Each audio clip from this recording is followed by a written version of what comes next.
बिहार विधानसभा की 243 सीटों के लिए चुनाव के पहले चरण की वोटिंग 6 नवंबर को होगी और दूसरे चरण की 11 नवंबर को। मतों की गिनती होगी 14 नवंबर को।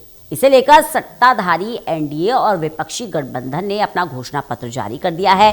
एक तरफ तेजस्वी का प्रण है तो दूसरी तरफ एनडीए का संकल्प पत्र, जिसमें बड़े बड़े वादे किए गए हैं। वादों में नौकरी, शिक्षा, कैश देने के साथ साथ कई योजनाओं की बात कही गई है। अब दोनों गठबंधनों ने जनता से बड़े बड़े वादे तो कर दिए, लेकिन ऐसे में अगर एनडीए या फिर महागठबंधन ने अपने घोषणा पत्र में किए गए वायदों को पूरा नहीं किया तो बिहार की जनता क्या करेगी? ऐसे कुछ मामले सुप्रीम कोर्ट तक भी गए और इस पर सुनवाई भी हुई। हालांकि ऐसे मामलों में सुप्रीम कोर्ट ने भी ये माना कि ये राजनीतिक वादे हैं, जिनसे ये साबित नहीं किया जा सकता कि किसी तरह का भ्रष्टाचार हुआ है। कुछ मामलों में सुप्रीम कोर्ट ने चुनाव आयोग से घोषणा पत्र को लेकर गाइडलाइन बनाने की भी बात कही है।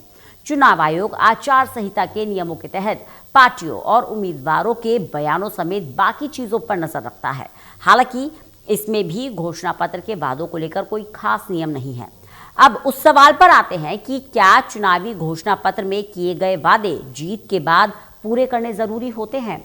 इसे लेकर कोई भी कानूनी नियम नहीं बनाया गया है, यानी वादे पूरे करने पर किसी उम्मीदवार या दल के खिलाफ एक्शन नहीं लिया जा सकता।